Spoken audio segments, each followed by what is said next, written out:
Quizmaster session now. Here goes, take 5 or whatever we're at. Okay. We're going to talk about Quizmaster. Okay? And just show of hands again. I know we have a few different people. How many of you have or will be serving as Quizmasters? Okay, a few of us. Okay. The rest of you, I'm assuming, are coaches or parents or coordinators? Okay. You still want to know what the Quizmasters are doing and how to do it, because that way you can identify if they're doing it the right way, and that's what we want to do here. So what we're going to do to make sure that we cover this, because this is one of the biggest changes in the rule book, is the coach's appeal. Now what we're going to do is we're going to talk about the differences between what we have this year and what we've had in previous years, which is mostly nomenclature, just the way we word it. The procedure has essentially not changed at all. However, the procedure still eludes a lot of people. So we're going to cover that first off, okay? Because this is going to happen, okay? You have probably seen some of those really gung-ho coaches, and they're caught up in the competition, like me, because that's definitely me, and they will call for a judge's ruling, because they're fighting for their kids. Or they're fighting for their kids by saying, I think the kid on the other team was wrong. I'm fighting for my kids because I told my kids that that's the wrong answer, and now you're saying it's right, and you're messing my kids up. So I'm going to fight for my team. Okay? This is going to come up. Mindset, first of all, change your mindset. There is nothing ungodly, unbiblical, or bad about calling for a coach's appeal, whether it's for your team or against the other team. It's not bad. It's not wrong. You're just trying to make sure we follow the match fairly. It is a competition. We keep score. And it matters to the kids. Now, some of them it matters a little bit more than others. I know. Okay, I get it. But it matters. So we're going to provide an avenue for you to say, hey, wait a minute. Have we considered all the guidelines in order to make a decision of correct or incorrect? Have we followed all of them the right way? Time out. 12:15. Thank you, sir. Okay, and that's the point of a coach's appeal. It gives you as a coach the opportunity to say, man, I think my kid was right. And as I mentioned in the last session, do you have a copy of the new rule book? Okay. If you go back, if you are presenting as a coach, or you are listening as a quizmaster to a request for a coach's appeal, and it's not rooted on page 13 or 14 in the guidelines, you're probably not listening to a coach's appeal. Okay? And a coach's appeal, okay, look on page 15 here, in the middle of the page, number 3, under coach's appeals. A coach's appeal is permitted only to change the decision of the quizmaster and or judges concerning the correctness of a response. That is the whole purpose of a coach's appeal. As a coach, I would call for appeals. Again, the nomenclature has changed. It's been called judges' rulings, it's been called appeals, it's been called point of order. We've had all these different names that I've seen over 38 years.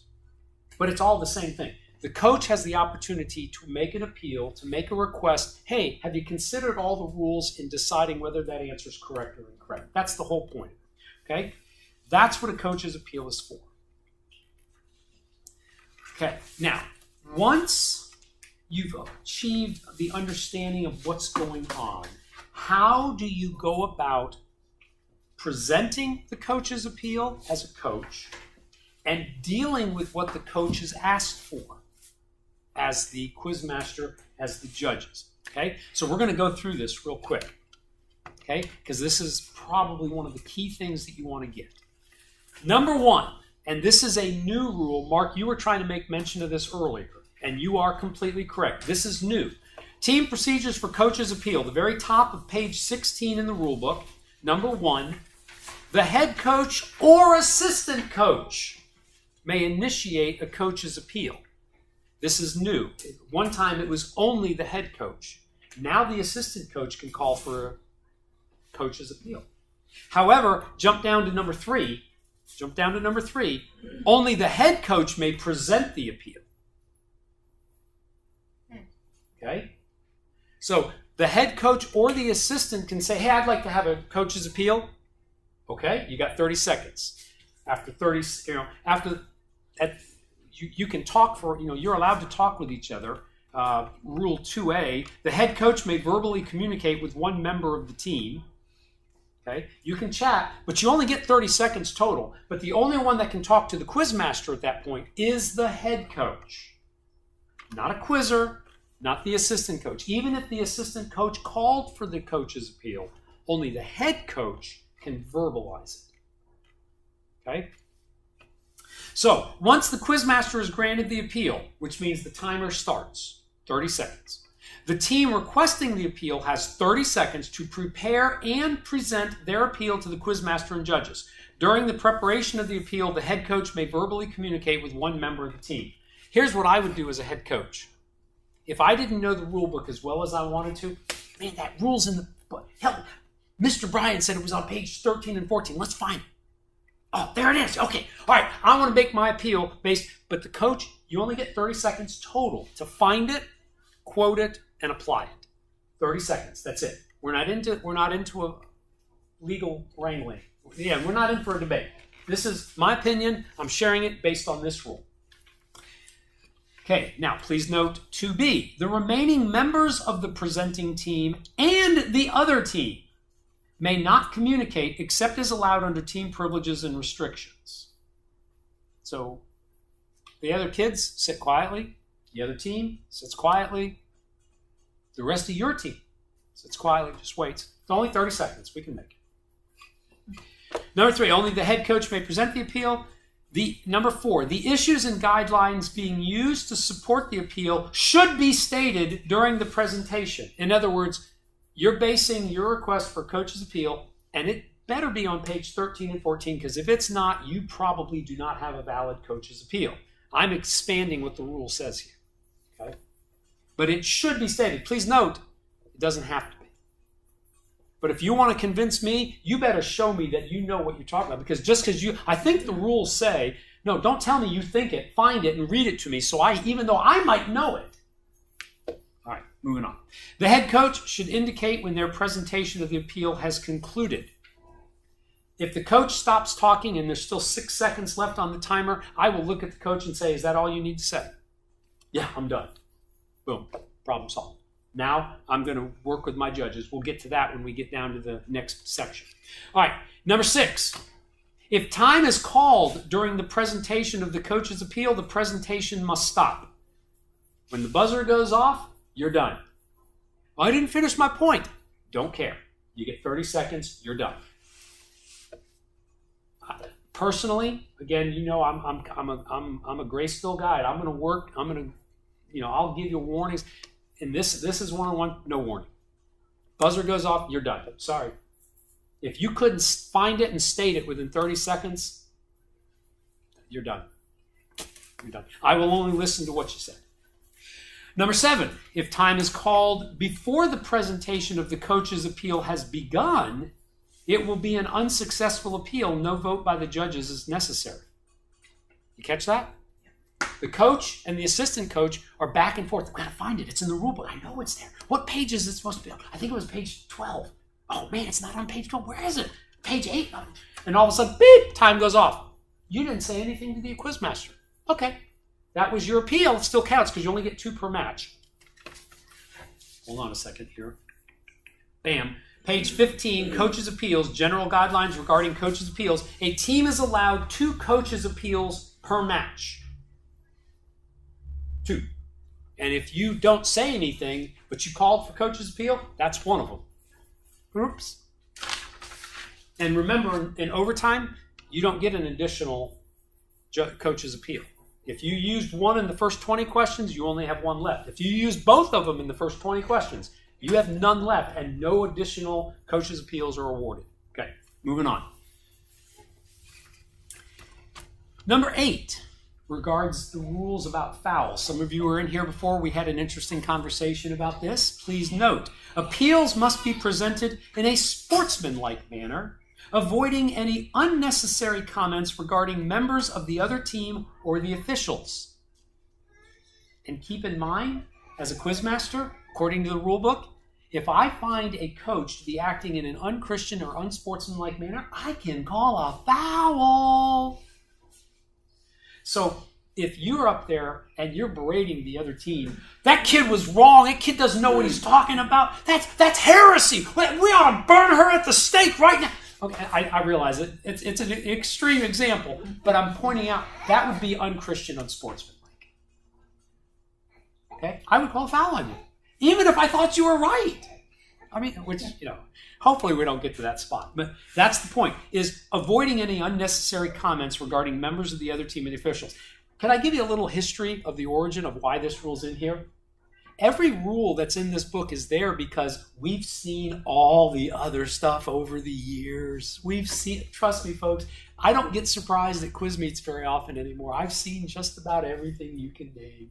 I've seen coaches make their kids cry for getting a question wrong. I've seen coaches make kids on the other team cry because they got one right or wrong. Or, that was lucky. You shouldn't have got that. You buzzed in early on a what do we mean? You don't deserve that. Seriously, dude? Now I can call a foul on them. Maybe I can call 2 fouls on them. I've seen so much over the years. And like I said, I gave the testimony earlier, the one where I should have been given a foul because I wasn't. And I went back, for those of you that are not in the room, I actually went a little overboard. My information was correct, my attitude was wrong. And if the rules were in place, they should have called a foul on me.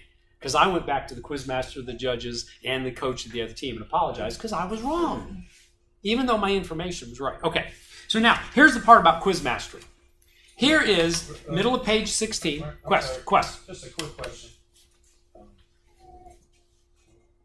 In the past, the assistant coaches weren't supposed to say anything at all. Mm-hmm. So now they're able to call. They can call for the coach's appeal and they can talk with during the coach's appeal. 2 people on the team, whether that's coaches, assistant coaches, or even a quizzer. 2 people may communicate verbally. Okay. But only the head coach can present the coach's appeal. Yeah, that's just a little confusing. But I thanks for the clarification because in my opinion, if the assistant coach can call it, then they should be they should have the ability, like the coach, to discuss it with another team member. I agree with the head coach being able to, or I understand the head coach is the only one that can present it.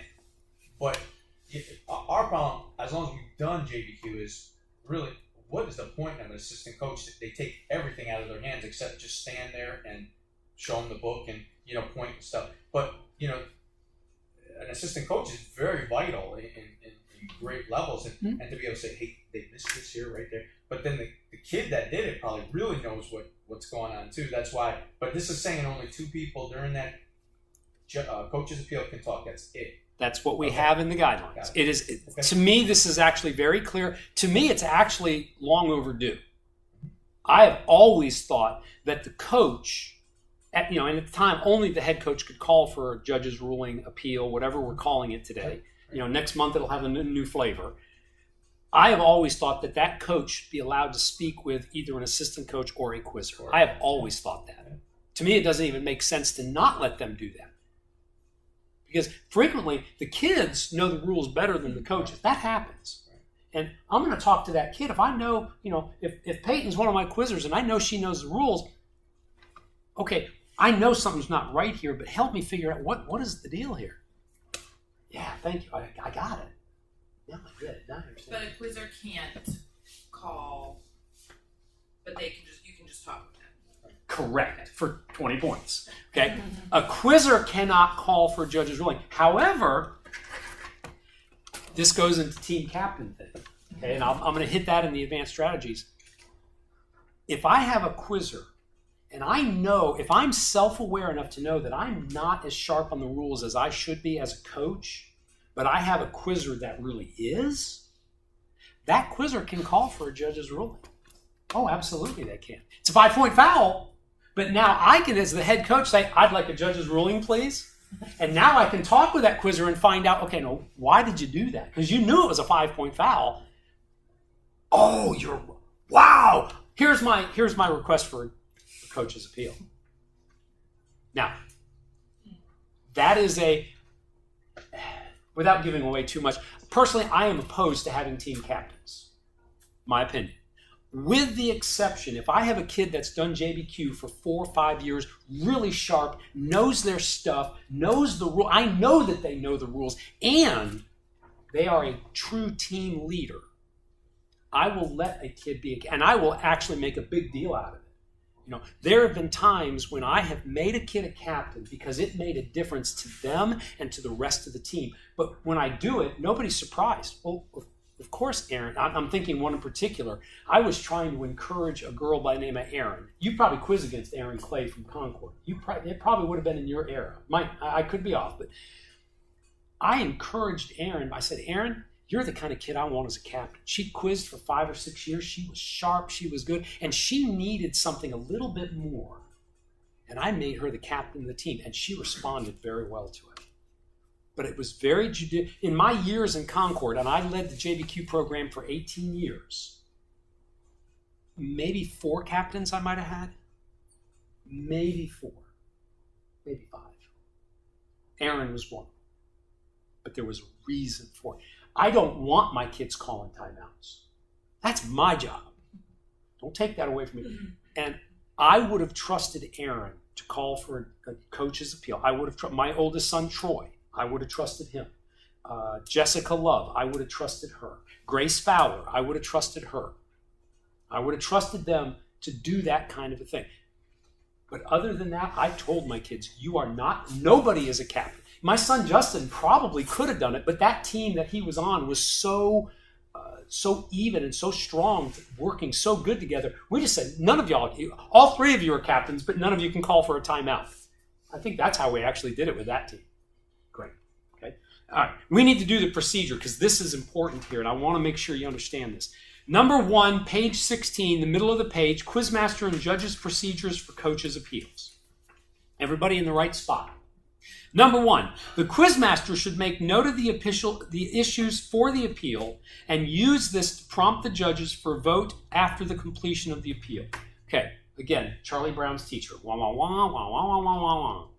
Okay, what this means is the coach has stated, I think my quizzer was correct because the rule on page 14, or page 13 for correctness, says this. And this is what my quizzer said, and I think my kid should be counted correct based on this rule. Now, that took me 15 seconds at most. You have now presented your request for a coach's appeal. Me, as the quizmaster, I'm going to verify that you're done. You're done? Okay, good. You're done. All right, judges, you have heard what the coach requested. We, as the 3 judges, counted the child wrong. He thinks his child should have been counted correct. Now, based on the rule that he quoted, do you think that rule fits this situation? Do you agree with the coach or do you disagree with the coach?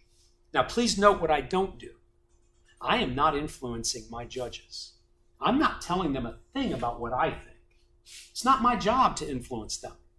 Their job is to pay attention to the rules and to what happened in the match. I'm not trying to influence them. I want them to arrive at an independent decision. Okay, so here's what we're going to do. We're going to vote. You have your coin. Heads up means you agree with the coach. Tails up means you disagree. Okay, everybody, put your coin in your hand. You ready? Reveal. Oh, look at that. We have a unanimous decision. We've all decided that you're correct. We're going to reverse the decision and make your child correct for 20 points instead of incorrect for minus 10. And since we had to reread the question for this team, we have to take away the 20 points for this team.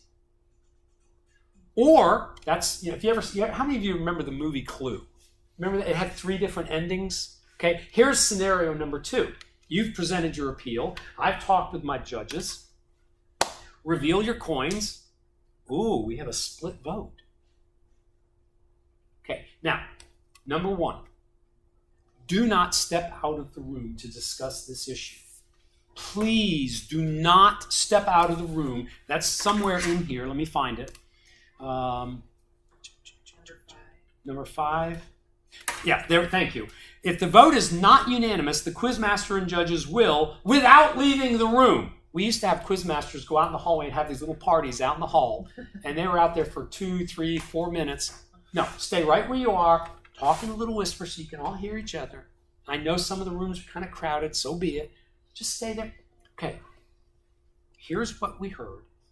You're voting, and I go through the rule, and I apply the rule to the situation.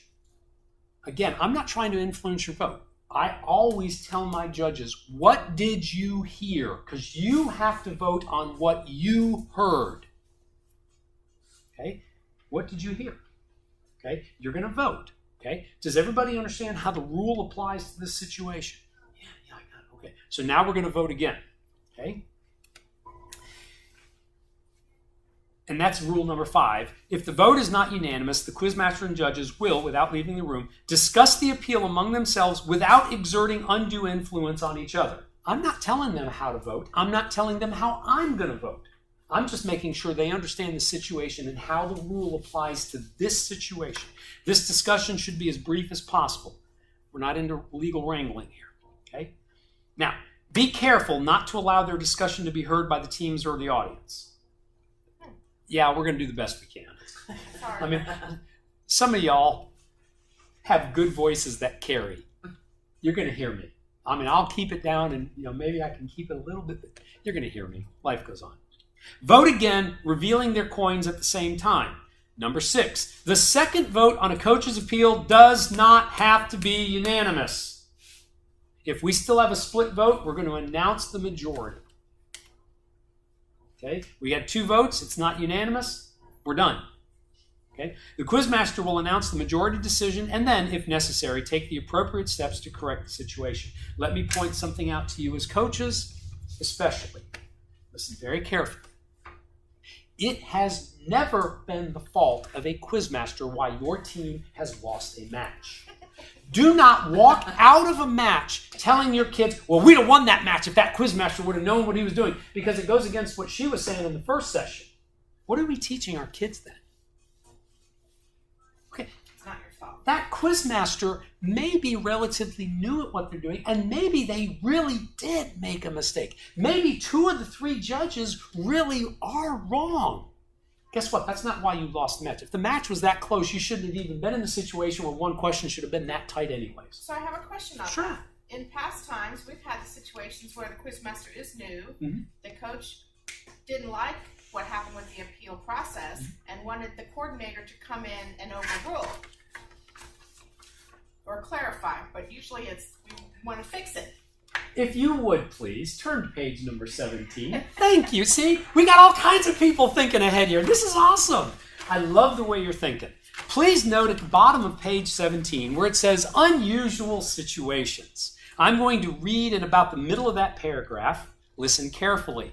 A head coach may not request a coordinator to overturn a decision of the quizmaster and or judges because of a disagreement on judgment calls. That is now in the rule book, and it wasn't there before. Okay? Now, let's play this from both angles. Again, this is all part of Quizmaster. Okay?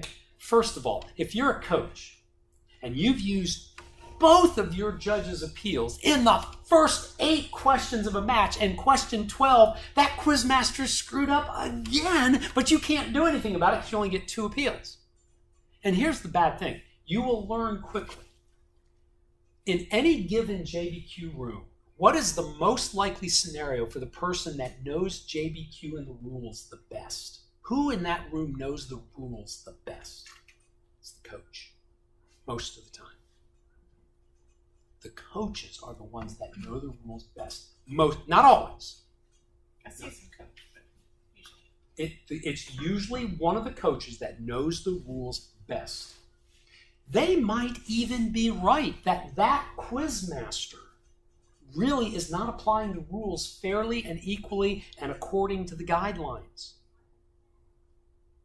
As a coach, what I would do is I would then walk down the hall after the match and I would talk to Dan Anderson. Or if I'm at the National Festival, find my hall coordinator. Or if I'm in my league meet, I talk to Rihanna Horton, whoever, and say, hey, let me tell you what's happening in this room. We had this one I called the judge's ruling. We had this one, coach's appeal. And then at question 12, I had another coach's appeal, but I couldn't call it because I used my 2 in the first 8 questions. And then on question 19, there was another one. This person needs more training. Is there a way we could get... I would be happy to train this coach and help them learn, because the coordinator needs to know that not all quizmasters are created equal.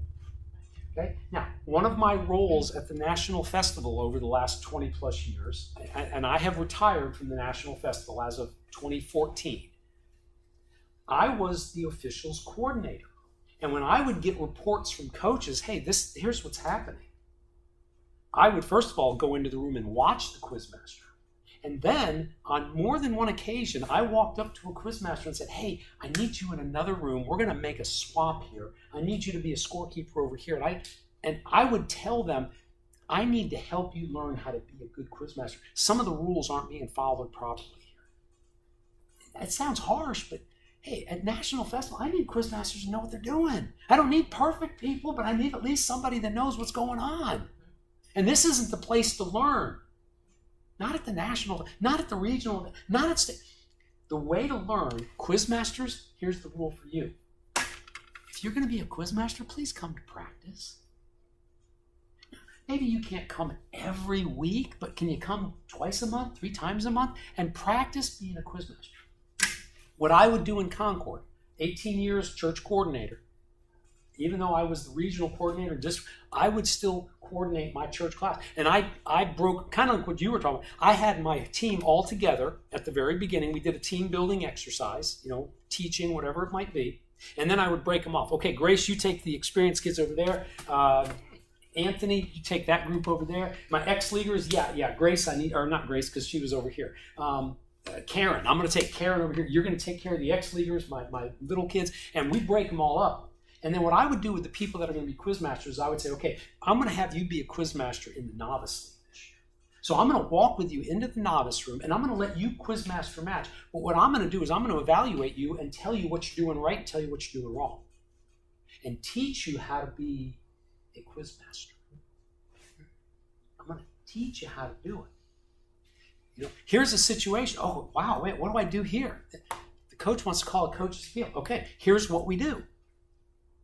Okay. So then when it happens in a real match, this is the same thing that happened 3 weeks ago in practice when little Billy said this and the coach over here said, and all of a sudden it all comes together. That's how you become a good quizmaster. You do that at practice at your church. And then in North Carolina, the way we do it, if you want to be a quizmaster, we want you to start usually we don't even start you in our X League. Our X League is we call it the X League. It's the 10-point questions only, 2nd grade and younger. I don't know. I think y'all have a different term here. Rising stars. Okay. So different term. Again, it's nomenclature. I don't like starting new quizmasters in that league for one reason. We are purposely a little flexible in the way we apply the rules to the X League kids. And we have a few people that are really good quizmasters, but they can relate to these younger kids, and they're graceful without being lenient, they're lenient without being enabling. My wife is one of them.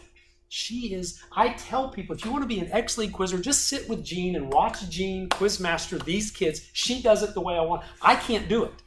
I'm too strict on the little ones. You're wrong, kid. I'm going to bite your finger off. Okay? We don't want that attitude. Okay? We do not want that. Jean does it right. And I tell people, watch Jean. She's very graceful without being overly lenient.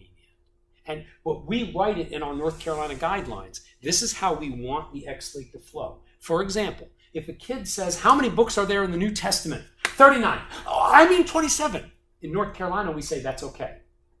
In our X League. But we make sure the coaches understand we're doing that. We're going to do it fair and even. But once you get in the novice league, that don't fly. They understand that. But we do it in our X League. Okay? So a head coach may not request a coordinator to overturn a decision of the quizmaster and or judges because of a disagreement on judgment calls. Here's what I tell quizmasters at the regional tournament and national festival. If you make a judgment call and you follow the procedure and the coach wants me to get involved, I will back you up 100%, even if I disagree with your judgment call. If you follow the right procedure, I'm going to back you up 100% of the time. Now, if a quizmaster does a procedural error, and what they do it the wrong way, oh, that's easy. I can fix that. Yeah, you did at regionals this year.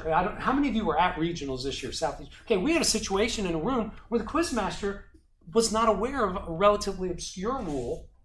The coach was. I was brought into the situation, talked with the quizmaster. I didn't even talk with the coach at this point, and said, oh, yeah, that's a procedural error. Here, I'm going to rectify it. So I stepped in and said, okay, teams, here's what happened. Here's the rule. Here's how we're applying it. We're going to reread a new question for both teams. Boom. Everybody was happy because it was a procedural error, not a judgment call. And again, I had mentioned this in the first hour. It was counted right in this room, but in this room, my answer was counted wrong. The closer you are to word perfect on all the answers, the more you take it out of the judge's hands. Because one judge might listen to your answer and say, that's the essence of it, that's correct for 20 points. But another judge might say, no, I think you're missing something important. That's a judgment call. And in this room, 2 of the 3 judges said, you're right. The next room, 2 of the 3 judges say, nope, you're wrong. Sorry, coach. But if you don't do it exactly the way it's here, you open it to interpretation. But from my vantage point as a league coordinator, you follow the right procedure, I will back your decision 100% without exception. I will call coaches out. I will sit a coach down. And I mean, my immediate thought is a guy in Raleigh by the name of Bill Gates was a hard-headed, hard-driving man of God, but he wanted to win bad. And I sat him down and I said, look, Bill, your attitude is wrong. This is not appropriate, and I don't want this anymore. Now, I did that privately. I didn't do that in front of a group, okay? And I didn't do that. But I sat him down. I said, this is not right. I need you to change what you're doing. Now, Bill, because I said Bill Gates. It was Bill Ketchings. I'm sorry. Bill Gates was actually a completely different guy. Bill Ketchings. I sat down with him privately and said, your attitude was wrong. This is not what we want. And he received the rebuke because I didn't stick my finger up his nose and get all bent out of shape with him, but I said, this is not what we want, okay? He didn't like it, but he understood what was happening, and he did. Now, Bill had a lot of respect for me after because I got in his face privately, okay? So you bring up a good point. It's in the rule book, and that's new in the rule book. That's new in the rule book, so excellent there. All right. Let's see here. All right, so now we're going to move in, and we only have 15 minutes left, which is fine, because I'm just going to point out a couple of things about quizmasters. The first thing I want to point out to you, my wife is a really good quizmaster. She really is. She was a quizmaster this year at the National Festival. Like and as far as I'm concerned, she is good enough to be a quizmaster at the National Festival. She really is. But in case you haven't figured it out, at the National Festival, they hand-pick quizmasters for the top 2 levels. They want the people that they know are the best quizmasters to be in those top 1 or 2 levels. And I can tell you off the top of my head, there are certain people, if I know they're at the National Festival, oh, you bet. Don Rector? Oh, yeah. What's the guy from Texas? Now his name is escaping me. Alan Orcutt. If Alan Orcutt is at the National Festival, he will be a quizmaster in level 1, without question. Okay? No question asked. But the difference between my wife and Alan Orcutt or Don Rector is my wife is still a little bit, well, I feel like I should, and she questions herself. Hey, I get it. Relieve yourself of the burden of being perfect. Okay? You're not going to be a perfect quizmaster. Coaches, give grace to the quizmasters when they're not perfect. Okay? Now, for example, if you've ever been in a room that I quizmaster, and I quizmastered in level 1 at the National Festival this year because I was there. They said, Brian, we want you in level 1. I couldn't tell you how many mistakes I made. Now, my mistakes usually fall into one of like 3 categories. Number 1 is I forget to call the quizzer. I always try to get one of my judges to be the call judge because I never. Okay. The other one is I am terrible at resetting the buzzer. I just don't do it. And then every once in a while, I will slip up on the point value. Question number 2 for 20 points. Quotation question. Where did the unit... Oh, that's 10 points. Oh, I don't know if my glasses are dirty. I don't know what. But when the match is over, it's a small little mistake. We'll move forward.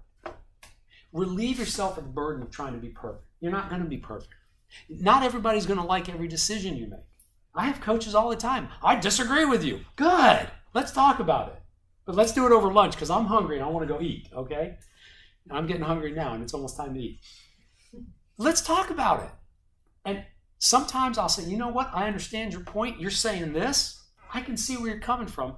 But here's what I see, and this is why I voted it correct. Relieve yourself of the burden of being perfect. You don't have to be perfect. But here's what I do want you to do. Number 1 word for Quizmasters. This is the top word I can give you for a Quizmaster. Be consistent. Just be consistent. I can overlook a lot of your flaws as a Quizmaster if I know you're going to do the same thing every time. The other thing, maybe corollary or maybe secondary, be teachable. If you're doing something wrong and you keep doing the same thing wrong, please be willing to let me correct you to teach you how to do it right so that you stop doing it wrong. In fact, if you're doing it wrong on a regular basis, I'm not going to let you be a Quizmaster in level 1. I'm certainly not even going to let you be a Quizmaster at Nationals at all. Be willing to learn because you're going to learn something. You're going to find out. So be consistent, be teachable. I would put those as the top 2 things as a Quizmaster. Now, your job as a Quizmaster, read the questions clearly, enforce the rules fairly, and talk to the kids encouragingly. One of the things I love to do is a team comes, there's always one team that's there before the other team. It just happens that way. Hey, I'll start talking to them.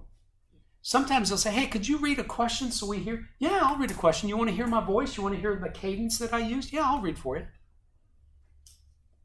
You're here first, I'll read. I'm going to get you an old question. I'm not going to get you one of the ones coming up. One thing to look out for as a Quizmaster. They're not supposed to do this, but every once in a while, they'll print the questions and they'll highlight the key word. And if you're a Quizmaster, it is nearly impossible not to pause when you get to that key word. They're not supposed to do that when they print the questions. Okay? Even if you think you know the keywords, read evenly and that's actually written in the rule book now. You're trying to read evenly. Read the whole question clearly and evenly. Okay? That's, be aware of what's going on. Which teams are supposed to be in the room right now? What round number are we on? Big one for Quizmasters. When's lunch? Is it after the 5th round, the 6th round, the 7th round, or does the coordinator have to come in and tell you which round it's going to be? Be aware of those kinds of things so that you can communicate to the kids. And just be up there and just act like you enjoy it.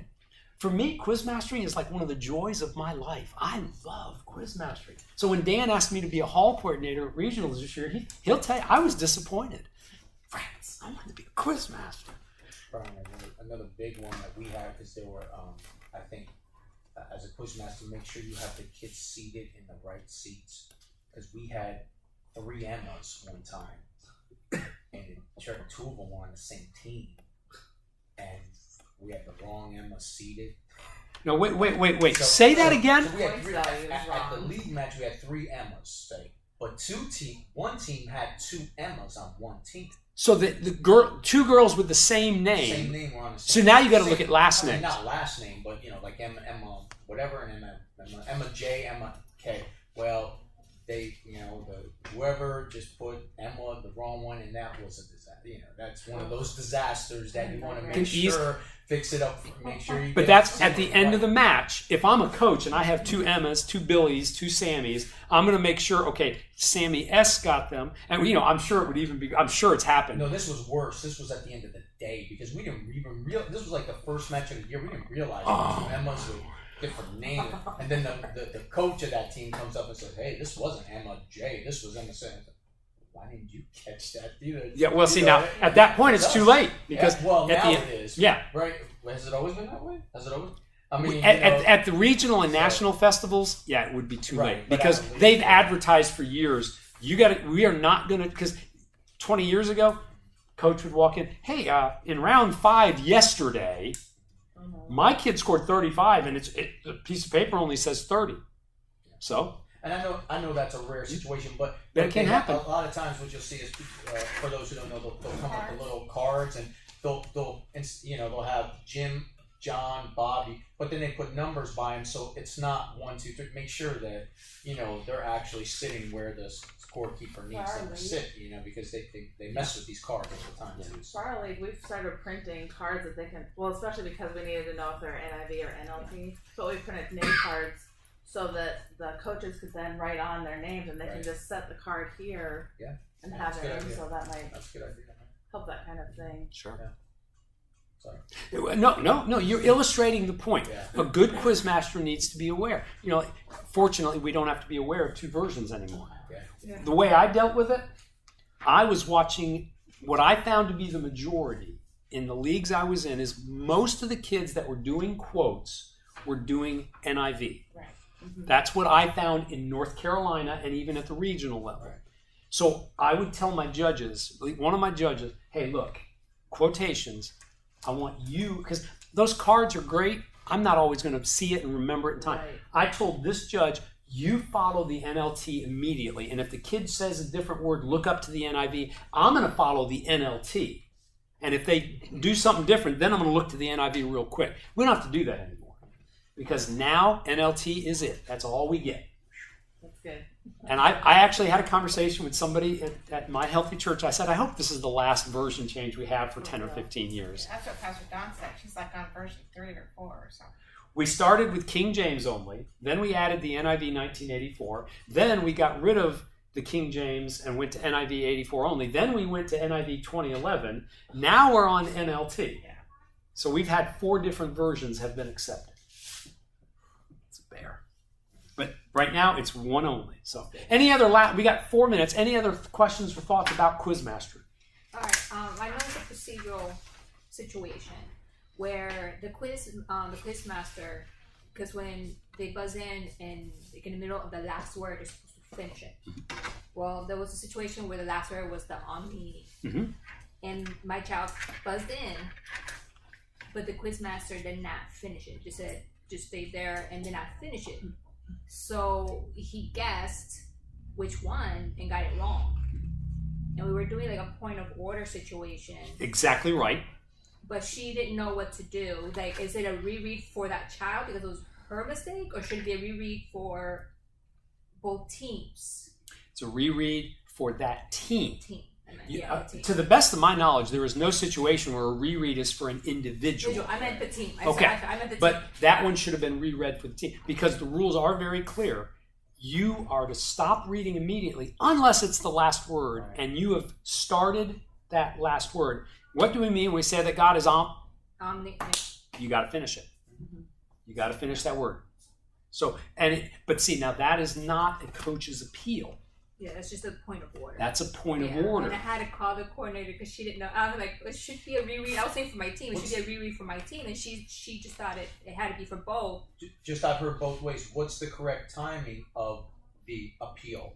So is it right away, like she was saying, or is it you let it play out and then you come back and say, or either way, does it matter? I mean, that's sticky. I've seen them where you know right away, you can see the coaches look, wait, judge, and most coaches say, hold on, you'll get a chance to do that because it's supposed to play out, right? But this is not a coach's appeal. This is a point of order. A rules violation is in process, and I want to prevent that from happening. And the rule violation is The rules are very clear. You can put, and again, it's a point of order, so it's not going to be on page 13 or 14. Yeah, it's gonna be the point of order. Yeah.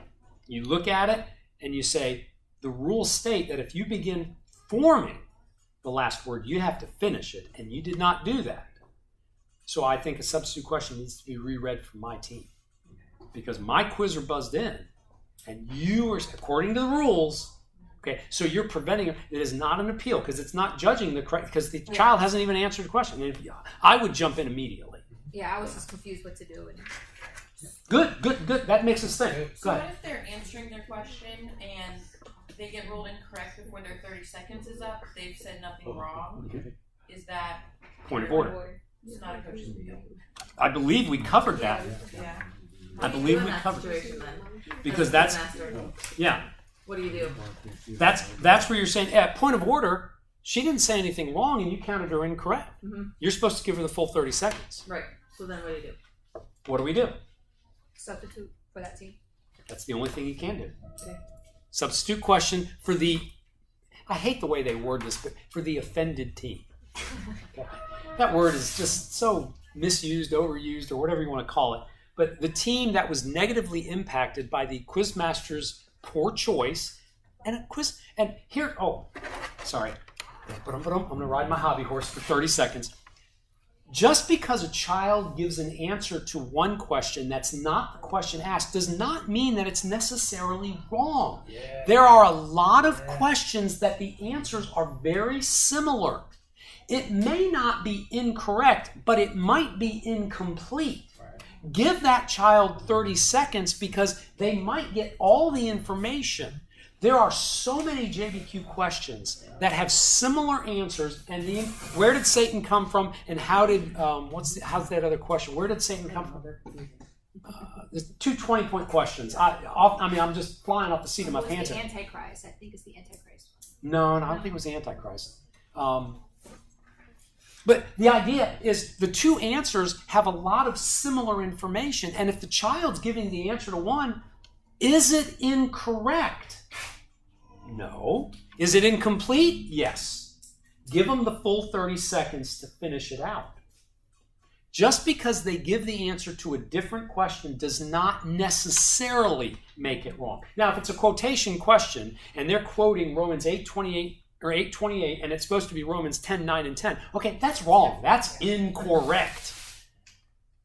But if they're giving an answer, and it's not a quote, obviously, it might be incomplete, not incorrect.